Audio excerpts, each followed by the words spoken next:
ಅಕ್ಕ ನೋಡಿ, ನಾವು ಇಲ್ಲಿ ನಿಂತ್ಕೊಂಡು ಹೇಳ್ತಿದ್ದೀವಿ, ನೀವು ಈ ವರ್ಷ ಬಂದೇ ಬರ್ತೀರಾ, ರಾಯರು ದರ್ಶನ ನಿಮ್ಗೆ ಕೊಟ್ಟೇ ಕೊಡ್ತಾರೆ. ಹೇಳ್ತೀನಿ ನೋಡಿರಿ, ನಿಮ್ಗೆ ಒಳ್ಳೇದಾಗಿ ಆಗುತ್ತೆ. ಶ್ರೀ ಗುರು ರಾಘವೇಂದ್ರಾಯ ನಮಃ. ಎಲ್ಲರಿಗೂ ನನ್ನ ನಮಸ್ಕಾರಗಳನ್ನ ತಿಳಿಸ್ತಾ ಇವತ್ತಿನ ವಿಡಿಯೋದಲ್ಲಿ ಗಣೇಶ ಚತುರ್ಥಿ ಬಗ್ಗೆ ತಿಳಿಸ್ಕೊಡ್ತೀನಿ. ಅದಕ್ಕೂ ಮುಂಚೆ ಸ್ಟಾರ್ಟಿಂಗ್ ಕೇಳಿದಂತಹ ವಾಯ್ಸು ಈ ಅಣ್ಣ ಅವ್ರದ್ದು. ಈ ಅಣ್ಣ ಅವರು ಹೈದರಾಬಾದವರು. ಇವರ ಹೆಸರು ಮಂಜು ಅಂತ ಹೇಳಿ. ಇವರು ಹೊಸ ವರ್ಷದಲ್ಲಿ ರಾಘವೇಂದ್ರ ಸ್ವಾಮಿಯವರ ಮಠ ಮಂತ್ರಾಲಯಕ್ಕೆ ಹೋಗಿದ್ರು. ಅಲ್ಲಿಂದ ನನಗೆ ತಿಳಿಸಿದ್ರು, ಅಕ್ಕ ನಾನಿವತ್ತು ಮಂತ್ರಾಲಯದಲ್ಲಿದ್ದೀನಿ ಅಂತ. ಸೊ ನಾನು ಕೂಡ ಹೇಳಿದೆ, ಆಯಿತು ಒಳ್ಳೇದು ಮಾಡಲಿ ರಾಯರು, ನಿಮಗೆ ರಾಯರ ಆಶೀರ್ವಾದ ಹೆಚ್ಚಾಗಿ ಸಿಗಲಿ ಅಂತ ಹೇಳಿದೆ. ಅದೇನೋ ಗೊತ್ತಿಲ್ಲ, ಅಣ್ಣ ಅವರು ಅವತ್ತು ಅಲ್ಲಿ ನಿಂತ್ಕೊಂಡು ಮಂತ್ರಾಲಯದಲ್ಲಿ, ಅಕ್ಕ ಈ ಸಲ ಈ ವರ್ಷ ನೀವು ಬಂದೇ ಬರ್ತೀರಾ ಮಂತ್ರಾಲಯಕ್ಕೆ, ರಾಯರು ಕರೆಸ್ಕೊಳ್ತಾರೆ, ನಿಮ್ಗೆ ಒಳ್ಳೇದು ಆಗೇ ಆಗುತ್ತೆ ಅಂತ ಹೇಳಿ ನನಗೊಂದು ವಾಯ್ಸ್ ನೋಟ್ನ ಕಳಿಸಿದ್ರು. ನಂಗೆ ತುಂಬ ಖುಷಿ ಆಯಿತು. ಮತ್ತು ಅವ್ರ ವಾಯ್ಸ್ ನೋಟ್ನ ಕೇಳ್ತಿರ್ಬೇಕಾದ್ರೆ ಮನೇಲಿ ಒಂದು ರೀತಿ ವೈಬ್ರೇಷನ್ ಇತ್ತು. ಸರಿ ಆಯಿತು, ಥ್ಯಾಂಕ್ ಯು ಅಂತ ಹೇಳಿಬಿಟ್ಟು ಸುಮ್ಮನಾದೆ. ಅಣ್ಣ ಹೇಳಿ ಇನ್ನೂ 5 ತಿಂಗಳು ಆಗಿರಲಿಲ್ಲ, 5 ತಿಂಗಳಾಗಿತ್ತು. ಜನವರಿಲಿ ಹೇಳಿದ್ದು, ಮೇಲಿ ನಾವು ಹೋಗಿ ರಾಯರ ದರ್ಶನನ ಮಾಡಿದ್ದು. 5 ತಿಂಗಳೊಳಗಡೆ ನಾವು ಮಂತ್ರಾಲಯಕ್ಕೆ ಹೋಗಿ ರಾಘವೇಂದ್ರ ಸ್ವಾಮಿಯವರ ದರ್ಶನನ ಮಾಡಿ ಬಂದ್ವಿ.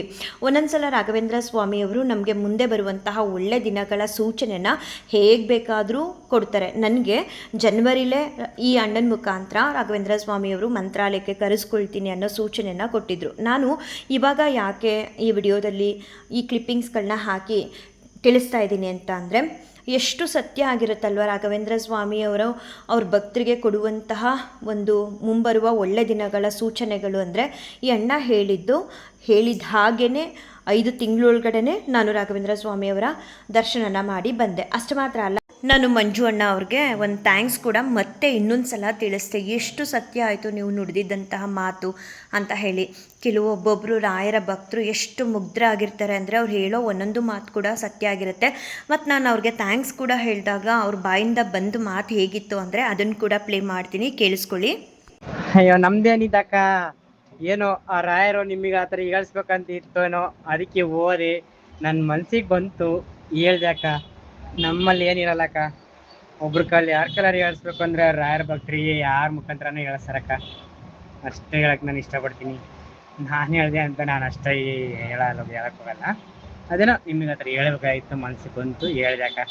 ಇವ್ರ ಮಾತು ಕೇಳಿದ್ಮೇಲೆ ಇನ್ನೂ ನನಗೆ ಖುಷಿ ಆಯಿತು. ನಾನು ಮುಂಚೆನೂ ಅಣ್ಣಂಗೋಸ್ಕರ ರಾಯರ ಹತ್ರ ಪ್ರಾರ್ಥನೆ ಮಾಡಿದ್ದೆ. ಇವರು ನನಗೆ ರಾಘವೇಂದ್ರ ಸ್ವಾಮಿಯವರ ಮಂತ್ರಾಲಯದಲ್ಲಿ ನಿಂತು ಈ ನುಡಿದಿದ್ದಂತಹ ಮಾತು ಮಾತ್ರ ಅಲ್ಲ, ನೆಕ್ಸ್ಟ್ ತಿಂಗಳೇ ಅಂದರೆ ಫೆಬ್ರವರಿ ಮಂತಲ್ಲಿ ನಮ್ಮ ಮನೆಗೆ ರಾಯರು ಇವ್ರ ಮುಖಾಂತರ ತಿರುಪತಿಯಿಂದ ಒಂದು ವೆಂಕಟೇಶ್ವರ ಸ್ವಾಮಿಯವರ ಫೋಟೋನ ಕಳಿಸ್ಕೊಟ್ಟಿದ್ರು. ಅದನ್ನು ಕೊಡೋದಕ್ಕೆ ಅಂತ ನಮ್ಮ ಊರವರೆಗೂ ಕೂಡ ಬಂದಿದ್ದರು.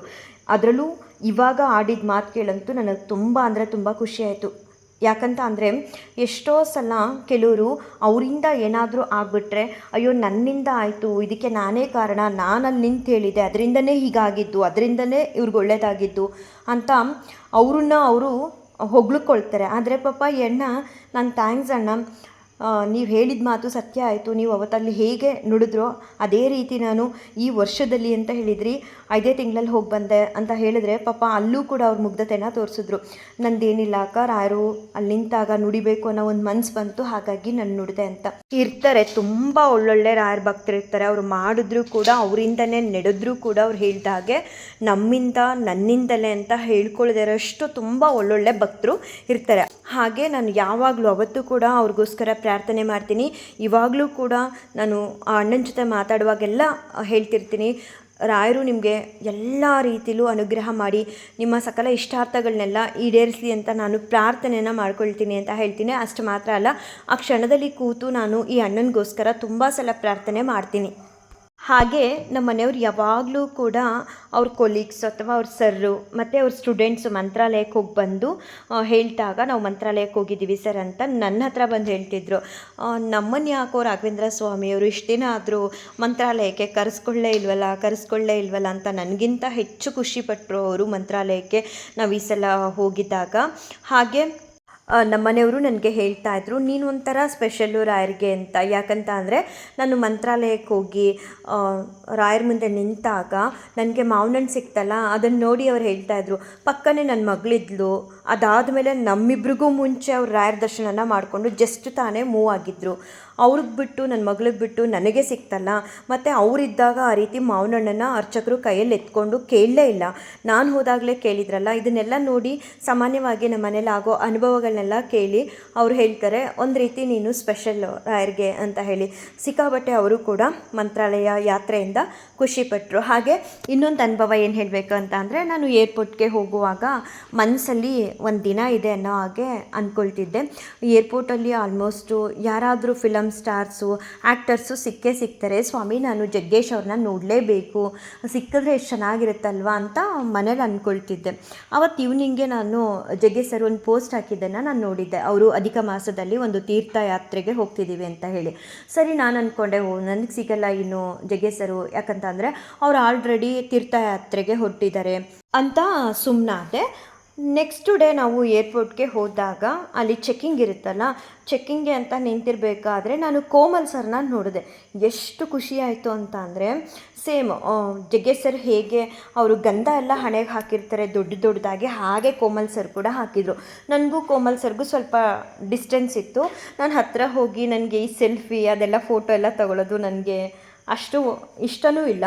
ಮತ್ತು ನನ್ನ ಮಗಳನ್ನಾದರೂ ಕಳಿಸಿ ಫೋಟೋಸ್ ತಗೋ ಅಥವಾ ಸೆಲ್ಫಿ ಏನಾದರೂ ತಗೋ ಅವ್ರ ಜೊತೆ ಅಂತ ಹೇಳೋದಕ್ಕೆ ನಮ್ಗೆ ಸ್ವಲ್ಪ ಪ್ರಾಬ್ಲಮ್ ಆಗಿತ್ತು. ಎಂಕ್ವೈರಿಲಿ ಕೆಳಗಡೆ ನಾವು ಮೇನ್ ಎಂಟ್ರೆನ್ಸ್ಗೆ ಹೋಗೋದಕ್ಕೂ ಮುಂಚೆ ಚೆಕ್ಕಿಂಗ್ಗೆ ನಾವೇ ಒಂದು ಪಾಸ್ವರ್ಡ್ನ ಕೊಟ್ಟು ಒಂದು ಟಿಕೆಟ್ನ ತೊಗೋಬೇಕು. ಅದನ್ನು ತೊಗೊಳ್ತೆ ನಾವು ಹಾಗೆ ಡೈರೆಕ್ಟಾಗಿ ಚೆಕ್ಕಿಂಗ್ಗೆ ಅಂತ ಹೋಗಿದ್ದು.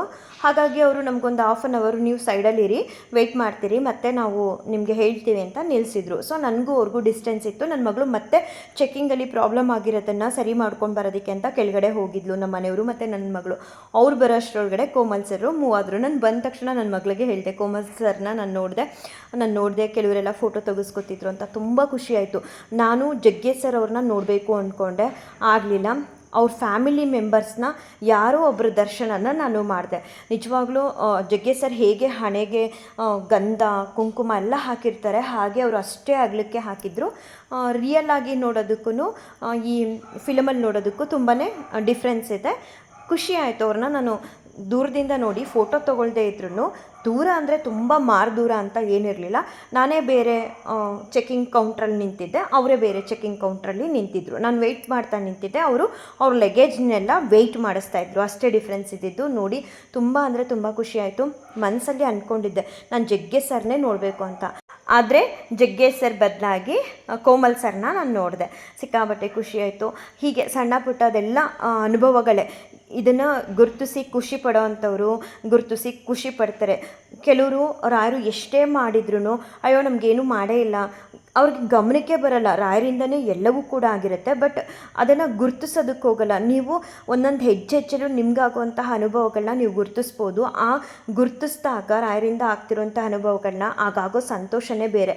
ಕೆಲವ್ರಿಗೆ ಒಂದೇ ಸಲ ರಾಯರು ಏನಾದರೂ ದೊಡ್ಡದಾಗಿ ಕೊಟ್ಬಿಡಬೇಕು, ಆಗ ರಾಯರು ಇದ್ದಾರೆ ನಮ್ಮ ಜೊತೆ, ಅಥವಾ ರಾಯರು ನಮಗೆ ಅನುಭವನ ಮಾಡಿದ್ರು, ಪವಾಡನ ಮಾಡಿದ್ರು ಅಂತ ಅಂದ್ಕೊಳ್ತಾರೆ. ಆ ರೀತಿ ಎಲ್ಲ ಬೇಕಾದರೆ ನೀವು ಇವತ್ತಿಂದ ನೀವು ರಾಘವೇಂದ್ರ ಸ್ವಾಮಿಯವರು ನಿಮಗೆ ಮಾಡುವಂತಹ ಅನುಭವಗಳನ್ನ ಗಮನಿಸಿ. ಎಷ್ಟು ಅವರು ದೊಡ್ಡದಾಗೆ ಕೊಡಬೇಕು ಅಂತಲ್ಲ, ನಮ್ಮ ಸಣ್ಣ ಪುಟ್ಟ ಕೋರಿಕೆಗಳನ್ನೂ ಕೂಡ ಎಷ್ಟು ಚೆನ್ನಾಗಿ ಈಡೇರಿಸಿರ್ತಾರೆ ಅಂತ ಅಂದರೆ ನೀವು ಗಮನಿಸಿರಲ್ಲ ಅಷ್ಟೇ. ಕೆಲವರು ಒಂದೊಂದು ಸಲ ಗಮನಿಸದೆ ರಾಘವೇಂದ್ರ ಸ್ವಾಮಿಯವರು ನಮಗೇನು ಮಾಡಲ್ಲ ಅಥವಾ ರಾಯರಿಂದ ನಮಗೇನು ಒಳ್ಳೆಯದಾಗ್ತಿಲ್ಲ ಅಂತ ಅಂದ್ಕೊಂಡ್ಬಿಡ್ತೀರ. ಆ ರೀತಿ ಅಲ್ಲವೇ ಅಲ್ಲ. ನೀವು ಕೇಳ್ಕೊಂಡಿರೋವಂಥದ್ದು ಒಳ್ಳೆಯದಾಗುವಂತಹ ದಿನಗಳು ದೂರ ಇರ್ಬೋದು. ರಾಯರು ನೀವೆಷ್ಟೇ ಮಾತಾಡಿದ್ರು ಸೈಲೆಂಟಾಗಿ ಕೂತಿರ್ತಾರೆ ಅಥವಾ ಏನೋ ಒಂದು ಆಶೀರ್ವಾದ ಮಾಡಿದ್ದಾರೆ ಅಂತ ಅಂದರೆ ಖಂಡಿತ ನಿಮ್ಮ ಇಷ್ಟಾರ್ಥಗಳನ್ನ ಅಥವಾ ನಿಮ್ಮ ಕಷ್ಟಗಳನ್ನ ದೂರ ಮಾಡ್ತಾರೆ. ಒಂದು ಸಮಯ ಅನ್ನೋದು ಬರುತ್ತಲ್ವ, ಆ ಸಮಯ ಬಂದಾಗ ನಿಮಗೆ ಆಶ್ಚರ್ಯ ಅಂತ ಅನಿಸುತ್ತೆ. ನಾವು ಎಷ್ಟೋ ಮಾತಾಡ್ತಿದ್ದೋ, ನಾನು ಎಷ್ಟೊಂದು ಅಳುತ್ತಿದ್ದೆ ರಾಯರ ಮುಂದೆ ಕೂತ್ಕೊಂಡು. ರಾಯರು ಏನು ರೆಸ್ಪಾನ್ಸೇ ಮಾಡ್ತಿರ್ಲಿಲ್ಲ. ರಾಯರು ಇದ್ದಾರಾ ಇಲ್ವಾ ಅಂತ ಅನುಮಾನ ಪಡ್ತಿದ್ದೋ. ನೋಡಿದ್ರೆ ನಾನು ಅಂದ್ಕೊಂಡಿದ್ದ ಕಷ್ಟ ಎಲ್ಲ ದೂರ ಮಾಡಿದ್ರು, ನನ್ನ ಇಷ್ಟಾರ್ಥಗಳನ್ನೆಲ್ಲ ಈಡೇರಿಸಿದ್ರು ಅಂತ ನಿಮ್ಗೆ ಆಗ ಅರ್ಥ ಆಗುತ್ತೆ. ರಾಯರು ಮೌನವಾಗಿದ್ದರು, ನಮ್ಮ ಮಾತೆಲ್ಲ ಕೇಳಿಸ್ಕೊತಿದ್ದಾರೆ ಅಂತ ಹೇಳಿ. ಸೊ ಹಾಗಾಗಿ ರಾಯರ ಸೇವೆ ಒಂದೇ, ಎಲ್ಲದಕ್ಕೂ ನಮಗೆ ಮೂಲ ಔಷಧ ಅಂತ ಮೊನ್ನೆ ವಿಡಿಯೋದಲ್ಲೇ ಮೆನ್ಷನ್ ಮಾಡಿದೆ, ಮತ್ತೆ ರಿಪೀಟ್ ಮಾಡ್ತಿದ್ದೀನಿ. ನಿಮ್ಗೆ ಏನು ಬೇಕು ಎಲ್ಲವನ್ನು ಕೂಡ ರಾಯರು ಕೊಡ್ತಾರೆ. ತಡ ಆದರೂ ಸರಿ, ನೀವು ಅಂದ್ಕೊಂಡ ಹಾಗೆ ಕೊಡದೇ ಇರ್ಬೋದು, ಆದರೆ ನೀವು ಅಂದ್ಕೊಂಡಿದ್ದಕ್ಕಿಂತ ಹೆಚ್ಚಿನದು ರಾಘವೇಂದ್ರ ಸ್ವಾಮಿಯವರು ಎಲ್ಲ ಭಕ್ತರಿಗೂ ಅನುಗ್ರಹ ಆಶೀರ್ವಾದನ ಮಾಡೇ ಮಾಡ್ತಾರೆ. ಆದರೆ ಆದಷ್ಟು ನಾವು ರಾಯರು ಮೆಚ್ಚುವಂತಹ ಜೀವನನ, ರಾಯರು ಮೆಚ್ಚುವಂತಹ ಧರ್ಮದ ಹಾದಿಲಿ ನಡೆದು ಅವರ ಮೆಚ್ಚುಗೆನ ಪಡ್ಕೊಳ್ಳುವಂತಹ ಪ್ರಯತ್ನನ ಮಾಡಿದಾಗ ಮಾತ್ರ ಅವರ ಅನುಗ್ರಹ, ಅವರ ಆಶೀರ್ವಾದ ಹೇಳಕ್ಕೆ ಅಸಾಧ್ಯ, ಅಪಾರವಾಗಿ ಕೊಡ್ತಾರೆ. ನೀವು ಏನಾದರೂ ಒಂದು ಕೇಳಿದರೆ ಅದ್ರ 100 ಪಟ್ಟು ರಾಘವೇಂದ್ರ ಸ್ವಾಮಿಯವರು ನಿಮಗೆ ಅನುಗ್ರಹ ಆಶೀರ್ವಾದನ ಮಾಡ್ತಾರೆ. ಮತ್ತು ಜೂನ್ 3ನೇ ತಾರೀಕು ಬುಧವಾರ ಈ ಸಲ ಸಂಕಷ್ಟಹರ ಚತುರ್ಥಿ ಬಂದಿದೆ. ಈ ಅಧಿಕ ಮಾಸದಲ್ಲಿ ನಾವು ಯಾವುದೇ ಒಂದು ಭಗವಂತನ ಸೇವೆ ಮಾಡಿದ್ರೂ ಕೂಡ ನಮಗೆ ಅಧಿಕವಾದ ಫಲನೇ ಸಿಗುತ್ತೆ. ಈ ಅಧಿಕ ಮಾಸದಲ್ಲಿ ಶುಭ ಕಾರ್ಯಗಳನ್ನ ಕೆಲವರು ಹೆಚ್ಚಾಗಿ ಮಾಡೋದಕ್ಕೆ ಹೋಗಲ್ಲ, ಆದರೆ ಭಗವಂತನ ಸೇವೆನ ನಾವು ಎಷ್ಟು ಮಾಡ್ತೀವೋ ಅಷ್ಟು ಅಧಿಕ ಫಲಗಳನ್ನ ಭಗವಂತನಿಂದ ಪಡ್ಕೋಬೋದು. ಒಂದು ತೀರ್ಥಯಾತ್ರೆ ಹೋಗೋದಾಗಲಿ, ಜಗ್ಗೇಶ್ ಅವ್ರನ್ನ ನೀವು ನೋಡ್ಬೋದಿತ್ತು, ಈ ಅಧಿಕ ಮಾಸ ಇದೆ ಅಂತಲೇ ಅವರು ತೀರ್ಥಯಾತ್ರೆಗೆ ಅಂತ ಹೋಗಿದ್ದಾರೆ. ಹಾಗೆ ಇಲ್ಲ ಮನೇಲೇ ಭಗವಂತನ ಸೇವೆನ ಮಾಡೋದಾಗಲಿ, ಒಂದು ಪೂಜೆ ಪುನಸ್ಕಾರಗಳನ್ನ ವಿಶೇಷವಾಗಿ ಮಾಡೋದಾಗಲಿ, ಪ್ರತಿನಿತ್ಯ ಮಾಡೋದಕ್ಕಿಂತ ವಿಶೇಷವಾಗಿ ಮಾಡೋದಾಗಲಿ ಮಾಡ್ಬೋದು. ನಮಗೆ ಈ ಅಧಿಕ ಮಾಸದಲ್ಲಿ ಬರ್ತಿರುವಂತಹ ಗಣೇಶ ಚತುರ್ಥಿಯೂ ಕೂಡ ಬಹಳನೇ ಶ್ರೇಷ್ಠವಾದಂತಹ ವ್ರತಾಚರಣೆ ಆಗಿದೆ. ಗಣೇಶ ದೇವರ ವಿಶೇಷವಾದ ಅನುಗ್ರಹ ಆಶೀರ್ವಾದ ಸಿಗುತ್ತೆ. ಆ ದಿನ ಮನೇಲಿ ಗಣೇಶನ ವಿಗ್ರಹ ಇಲ್ಲ ಅಂದರೆ ಸಗಣಿ ಉಂಡೆನ ಮಾಡಿಕೊಂಡು ಗರ್ಕೆನ ತಂದಿಟ್ಟು ಮೋದಕನ ಮಾಡ್ಬೋದು. ಆದರೆ ಇಲ್ಲಾಂದರೆ ಹಣ್ಣು ಹಂಪ್ಲನ ಇಟ್ಟು ನೈವೇದ್ಯ ಮಾಡ್ಬೋದು, ತುಪ್ಪದ ದೀಪಗಳನ್ನ ಹಚ್ಬೋದು. ಮತ್ತು ಈ ಎಕ್ಕದ ಹೂಗಳು ಬರುತ್ತಲ್ಲ ಅದನ್ನು ತಂದು ನೀವು ಅರ್ಪಣೆ ಮಾಡ್ಬೋದು. ಇಲ್ಲ ಏನಿಲ್ಲ ಅಂದರೂ 21 ಗರ್ಕೆನ ಇಟ್ಟು ನೀವು ಗಣೇಶ ದೇವರಿಗೆ ನಮಸ್ಕಾರನ ಮಾಡ್ಕೊಳ್ಳೋದ್ರಿಂದ ಪ್ರಥಮ ಪೂಜೆಗೆ ಅಧಿಪತಿಯಾಗಿರುವಂತಹ ಗಣಪತಿಯ ಅನುಗ್ರಹ ನಿಮಗೆ ಹೆಚ್ಚಾಗಿ ಸಿಗುತ್ತೆ. ನಂತರ ಸಂಜೆ ಆದಮೇಲೆ ಗಣೇಶನ ದೇವಸ್ಥಾನಕ್ಕೆ ಹೋಗಿ ಗಣೇಶ ದೇವರ ದರ್ಶನನ ಮಾಡಿ ಬಂದು ಚಂದ್ರ ದೇವರ ದರ್ಶನ ಕೂಡ ಮಾಡಿ. ಉಪವಾಸದಲ್ಲಿರೋರು ಚಂದ್ರೋದಯ ದರ್ಶನ ಆದಮೇಲೆ ನೀವು ಉಪವಾಸನ ಕೈ ಬಿಡ್ಬೋದು. ಉಪವಾಸನ ನಾವು ಮಾಡದೇ ಇದ್ದರೂ ಕೂಡ ಸಂಕಷ್ಟಹರ ಚತುರ್ಥಿನ ಆ ದಿನ ಗಣೇಶ ದೇವರ ನಾಮಸ್ಮರಣೆನ ಮಾಡ್ತಾ ಓಂ ಗಂ ಗಣಪತಯೇ ನಮಃ ಅಂತ ಒಂದು 108 ಬಾರಿ ಹೇಳೋದು.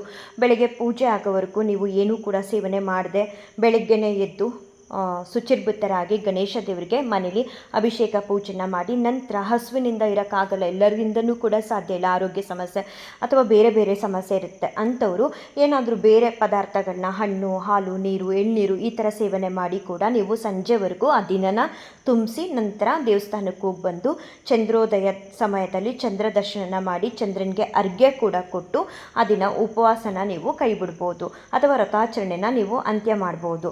ಈ ರೀತಿ ಮಾಡೋದ್ರಿಂದ ಅದರಲ್ಲೂ ಸ್ಪೆಷಲ್ಲಾಗಿ ಅಧಿಕ ಮಾಸದಲ್ಲಿ ಬರ್ತಿರುವಂತಹ ಈ ಗಣೇಶ ಚತುರ್ಥಿನ ಆಚರಣೆ ಮಾಡಿ ವಿಘ್ನ ವಿನಾಶಕನ ಅನುಗ್ರಹ ಪ್ರತಿಯೊಂದು ಕೆಲಸ ಕಾರ್ಯಗಳಲ್ಲೂ ಬೇಕೇ ಬೇಕು.